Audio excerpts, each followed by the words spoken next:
Hey guys, good evening. This is me, Marcus, from His Son Ministry, and today I decided to give you some kind of a testimony what we experienced, and to show you that dead religion, and real faith are two different things. I mean, I was since the age of 14, when I gave my life to Christ, I turned religious every year more, to the point I was a Pharisee. And then years later, I studied theology, and things got better. It sounds funny, but the study of theology and to get confronted with the Bible, with truths, with in-depth things, it really helped me in my journey to find truth and to figure out that something is wrong. Something is wrong with the church. Something is wrong with that religion. But actually, I don't want to talk about this now. I want to talk about another thing. Since we are in Romania, we moved actually from Switzerland to Romania almost 3 years back.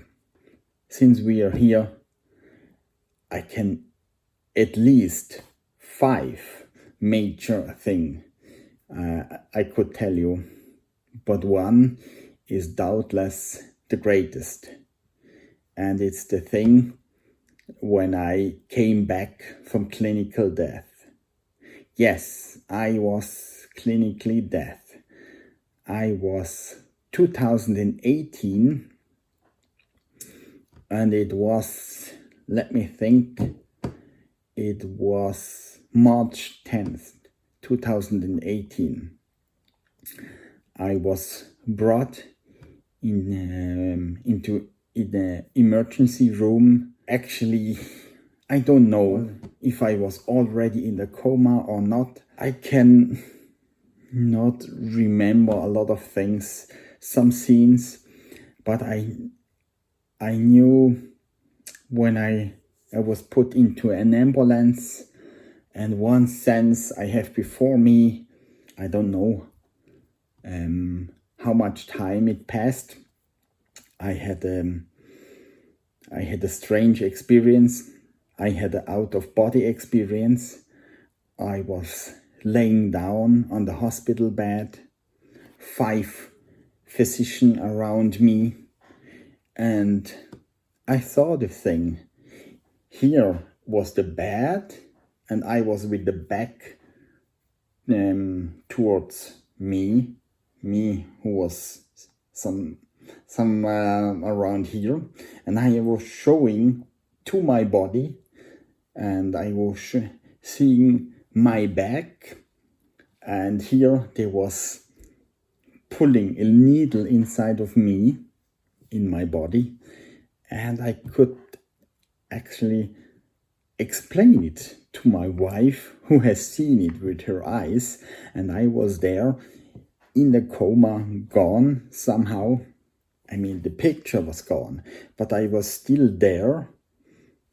It was still something going on, but I was 48 hours, to my surprise, I was gone. And after 48 hours, in a split of a second, I was here again. I demonitorized myself. I took all the tubes out of me myself. And in the intensive care section, there went off a lot of alarms, but the people didn't even realize in the first moment, hey, he was gone and now he's back. My wife, who is a nurse, she got it, and she was really surprised. And yeah, I was instantly I was back, and the thing I had, it was really, really serious. The inner core of my brain was infected somehow, and normally people do not survive this. 3 physicians told my wife afterwards, and me, that's an absolute miracle. We have no dealing with this, because the prognosis they gave my wife, there was worst case. They reported my wife, look, it's really bad. You have to get prepared for the worst case. He will not make it. And if he makes it, he will be for months. They called my wife between 4 and 6 months. He will be in the hospital, and then he will be brain damaged. He will live afterwards like a vegetable. And I'm not. You see, I'm not. I'm really good. I have a total fine memory. Everything what I ever learned is still here. I speak 3 languages. It's fine. I'm the father of 2 kids. It's just fine. But what happened in between? We have here in Romania our ministry. When it happened that I had to go to the hospital, or was brought in by the ambulance, my wife called some friends that we really need prayer support, some kind of prayer warriors. They really know truth about the Bible. And my wife as well was praying, and she had me in the hospital. About 12 hours later, my daughter was brought into a different hospital. She had double pneumonia, and the physician said 2 minutes later, and your daughter would be dead. So my wife had me on one hospital, our daughter on the other hospital, both on the brink of death. I was in the deep coma, just existing on machines. My daughter was in a children's hospital on the machines, and my son, he had pneumonia in the beginning, and it was everything with all of us. Especially with my daughter, it was out of nothing. And with me, before, it wasn't out of the nothing. I had a flu. It wasn't even a flu. It was something like a cold. And I felt some days before a little bit exhausted. But that was it. Then in the night, before I came back from this clinical death, I told you I was just coexisting because of machines. My wife, she took the Bible and she said, God, I believe that your word is not just a book of fairy tales. I believe, Jesus, what you did on the cross changed everything. And in your word, it's written, come to me in your darkest hour, and I will rescue you. And in your word, it's written, because of your wounds, we were healed. And she said to God, I believed it. I believe your word. And when now, in my dark hour, when I not can lay on your word, then for what do I need your word? For what do I need a relationship with you? And then she went to bed. And it was Monday morning. the 12th March, and I don't know exactly the time, but I know I instantly woke up like you wake up from some kind of you had a bad dream or something like that, and you wake up like rough. And then I said, what is this tube in my mouth? I don't need it. I pulled it out, and all these cables and wires, and I get rid of them. And I said, where I am, what's happened?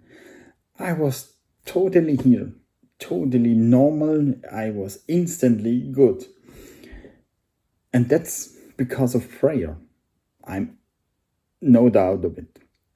Even doctors said, 3 doctors said, it's an absolute miracle. And my wife, she's a nurse, and she hardly could believe it. And so we went soon later, we went home. But first, my wife took, on Wednesday, my wife took my daughter home. And on Thursday, a day after my daughter, I went home. And since then, you can see I'm fine. I'm really fine. And we have experienced even other things. We have experienced that God supernaturally provides us with a house, the house we live now in. It's we rent a house, but we got provided by a house by a blind lady who didn't have my phone number in due time. In the time we absolutely needed, when everything was breaking apart, we had problems with documents, but actually that would be another story. We have so many things already experienced, but I think when I compare the things what we could experience, what's written in the Bible, we have actually experienced nothing, because Jesus promises that we will see and do the same thing like he did. But what is the roadblock? Why we don't see these things? I personally figured out in my life and in other people's life who I'm go away with them, I'm coaching them, I'm teaching them 2 things. The first is religion, dead religion, accompanied with tradition. And the second thing is lack of commitment. We have to get real. We have to get real with God. We cannot just hide in our churches and think now we have our out of hell free card and have a little bit nice little religion. We have to get real. We have to commit our life. Every soldier has to commit his life. Every really successful businessman has to commit his life to his success, to his business success. And so it is with Jesus. When we want to see these things happen again, we have to commit our life, and we have to get the dead religion out of our life. Really, that religion is good for nothing. And this pure Christianity, it's good for nothing.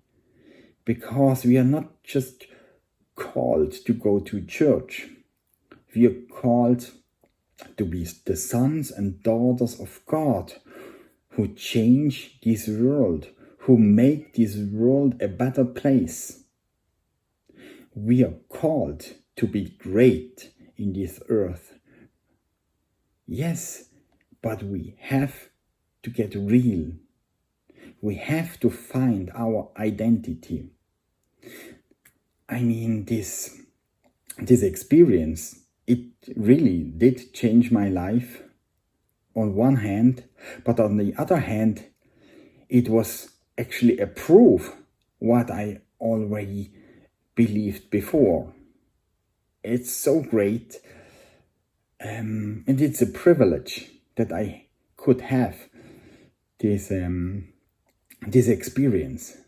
We have to get in our identity, because out there are cases, they're hopeless, and they're waiting until we show up.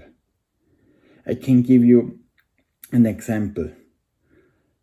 When I was already home, 2 months later, 2 people in Romania was brought into the hospital with a less heavier sickness in the as well in the brain, was in hospital, and they both died. Unfortunately, they both died. I read it in the news. I didn't know about them, but it sobered me, it humbled me, because I had really was the thing I had in the brain, it was worst case. And I got restored. And these 2 guys, younger, in better conditions, they didn't make it. But we can really make the difference in the world when we find our place in Christ. So we can be the guy, we can be the reason, actually this Jesus through us, but we can be the reason that other people don't die. We can be the reason that people, again, hopeful, they see that they can see a perspective in life. I mean, what is the gospel? The gospel is good news. We are called to bring good news to people. What is good news? For a sick, you are healed. What is good news for one who is broke? You're not broke anymore. There is hope for you. There is hope of restoring. What is good news for a poor and for somebody hungry? You're going to be filled. You come out of poverty. And you and I can be the reason that the groaning of the world stops. Let us grow up and let us show up that this world will be a better place. So, this is it for today's videos. You can contact me if you have questions. You also find on my webpage contact information. You find other testimonies. And yeah, if you like, come back and we will talk further, and then we're gonna change the world. So thank you for watching. See you next time. Be blessed and be a blessing. I'm out.